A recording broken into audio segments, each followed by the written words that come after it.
ഒരാൾ കാണുന്നുണ്ട്. വരാൻ പറയൂ. Good evening sir. Good evening. Sir ഞാൻ ജോൺ. ആ ഇരിക്കേ. Thank you sir. സാർ ഞാൻ നേരിട്ട് വന്നത് കുറച്ച് കോംപ്ലിക്കേറ്റഡ് കേസ് ആയതുകൊണ്ടാണ്. അറിയാം. എങ്ങനെയാണ് നിങ്ങൾക്ക് അയാളുടെ പരിചയം? കുറച്ച് കാലമായിട്ട് അയാളൊരു മാനസിക രോഗിയാണ്. മുമ്പ് ഞാൻ കോട്ടയം ഈസ്റ്റ് പോലീസ് സ്റ്റേഷനിൽ ഇരിക്കുന്ന സമയത്താണ് അയാളൊരു പരാതിയുമായി സ്റ്റേഷനിൽ വന്നത്. എന്തായിരുന്നു പരാതി?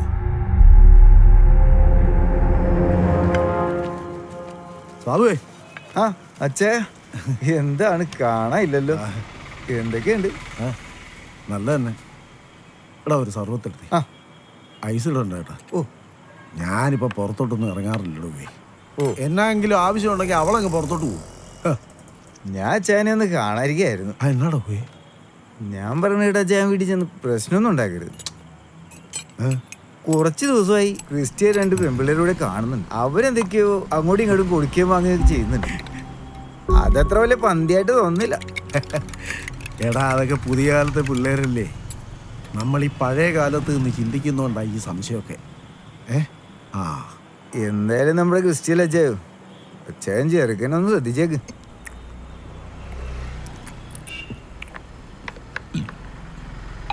വേറെന്തെങ്കിലും?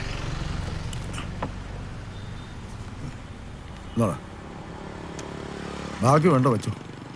എന്നാ അറിയട്ടോ അച്ഛേ, ഞാൻ പറഞ്ഞതൊന്ന്. അല്ല ഒന്നുമില്ല.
വിളിച്ചെടുക്കാതിരുന്നിട്ടൊന്നും കാര്യമില്ല.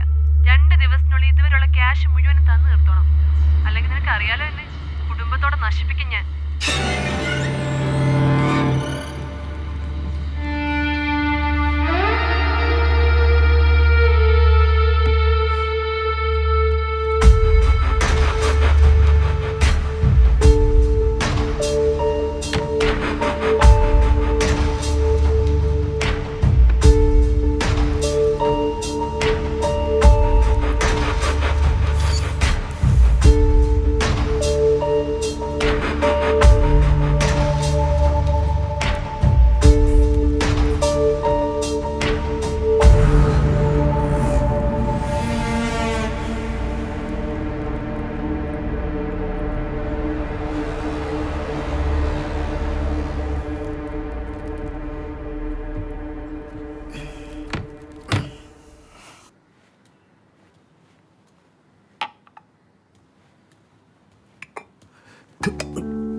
ചായ കുടിക്കുന്നില്ലയോ?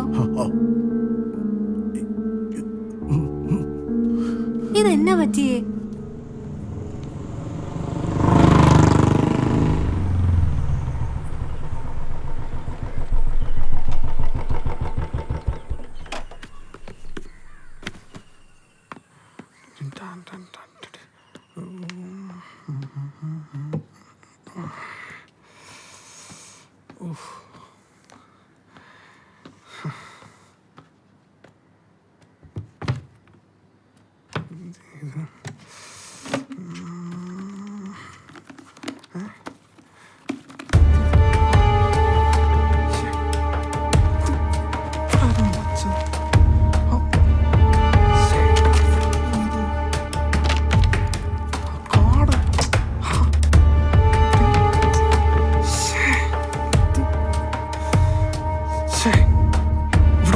സാധനം പോയി.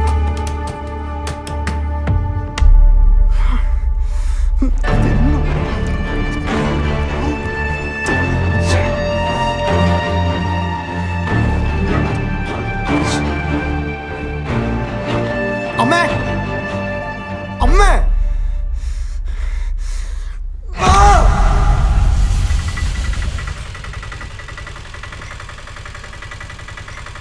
അച്ഛേ ഒരു പ്രശ്നമുണ്ട്. അകത്തുനിന്ന് വെള്ളം കേട്ടായിരുന്നു. അത് ഇങ്ങനെയാവുമെന്ന് കരുതിയില്ല.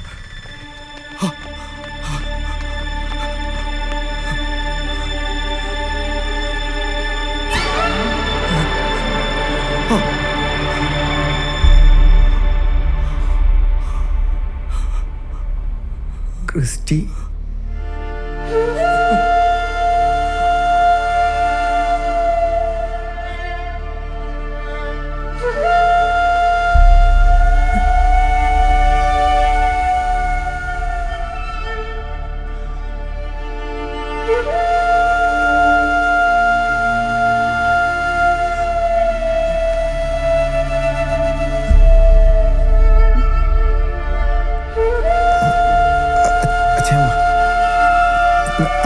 അങ്ങോട്ട്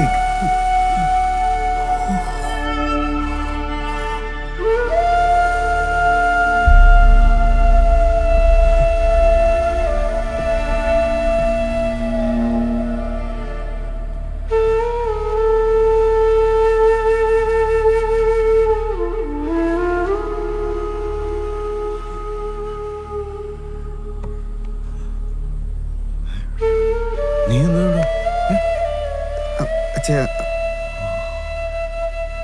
അങ്ങോട്ട് അങ്ങോട്ടിരിക്ക അച്ഛാ. എന്താ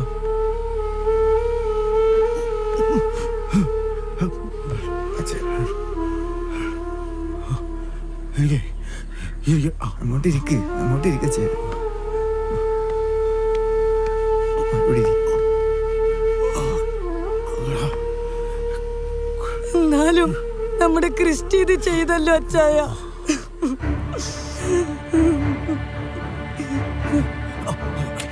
എനിക്കെന്റെ വീട്ടിൽ പോകണം. അച്ഛാ അച്ചായ അച്ഛാ, ഇവിടെ ഇരി. അച്ചായ പിന്നീട് എന്ത് സംഭവിച്ചു? അതിനെക്കുറിച്ച് അന്വേഷണം നടന്നെങ്കിലും തെളിവിൻ്റെ അഭാവത്തിൽ കേസ് മുന്നോട്ട് പോയില്ല സാർ. പിന്നീട് കുറച്ച് മാസങ്ങൾക്ക് ശേഷം ഞങ്ങൾക്കൊരു കോൾ വന്നു. അപ്പോഴാണ് കുര്യച്ചൻ ഇതിൻ്റെ പിന്നാലെ തന്നെ ഉണ്ടെന്ന് ഞങ്ങൾക്ക് മനസ്സിലായത്.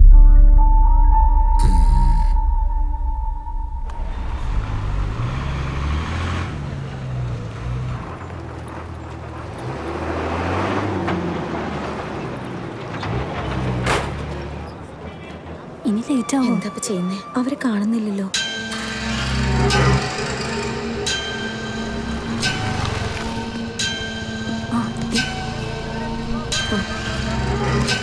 വേഗം നടക്കും. നീ ഇതിപ്പോ എവിടെ നിന്നും ചാടി? ക്ലാസ് കഴിഞ്ഞു വരിക. ക്ലാസ് കഴിഞ്ഞു? ആ കഴിഞ്ഞു. ആ ബാങ്ക് തന്നെ അത് ഞാൻ പിടിച്ചോളാം. ഈ ബസ്സാണോ? ഈ ബസ് തന്നെ. വേഗം വാ. ഒരാളൂടെ വന്ന കൊച്ചിന്റെ ബാഗിനകത്താ പൊതി. ആ ബസ് കയറി. ആ ആ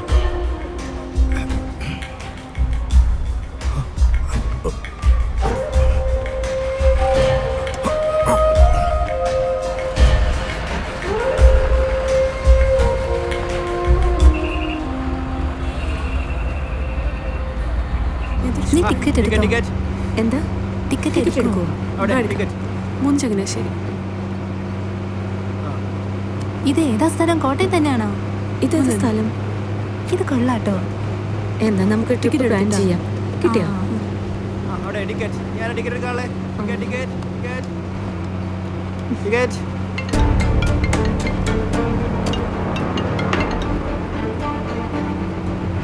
ആ ഉണ്ട്.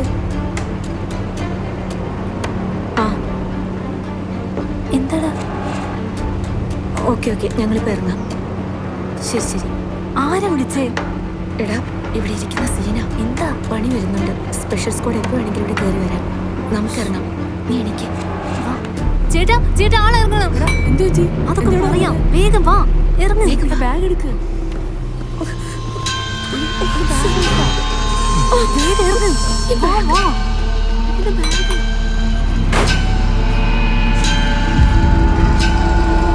നീ ഇപ്പൊ എന്ത് ചെയ്യും? അതെടുക്കാം, വേഗം വാ. 2 ആഴ്ച മുമ്പ് മാനസിക രോഗാശുപത്രിയിൽ നിന്ന് ഇറങ്ങിയെന്നാണ് ഞങ്ങൾക്ക് കിട്ടിയ വിവരം. പിന്നെ ഇയാളുടെ ഫോട്ടോ സോഷ്യൽ മീഡിയയിൽ കണ്ടപ്പോഴാണ് ഞാൻ സാറിനെ വിളിച്ചത്.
സർ, അന്നത്തെ ഞങ്ങളുടെ പ്രാഥമിക അന്വേഷണത്തിൽ ആ പെൺകുട്ടികൾ എന്തെങ്കിലും പ്രശ്നം വന്ന് കേസ് അവരിലേക്ക് എത്തുമെന്ന് കണ്ടാൽ അവിടെ നിന്ന് മുങ്ങി മറ്റെവിടെയെങ്കിലും പൊങ്ങുമെന്നാണ് അറിയാൻ കഴിഞ്ഞത്. പക്ഷേ അവരെ പിന്തുടർന്ന അയാൾ ഇത്രയും ദൂരം എത്തി എന്നത് എനിക്ക് വിശ്വസിക്കാൻ പറ്റുന്നില്ല.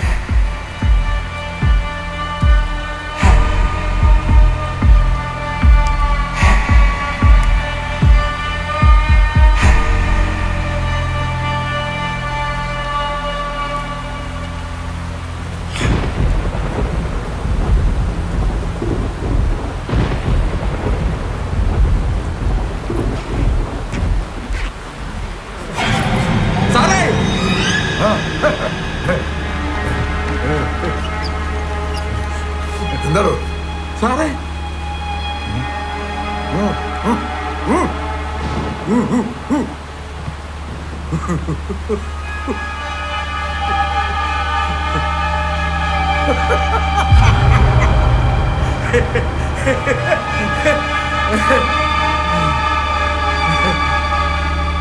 സാറേ,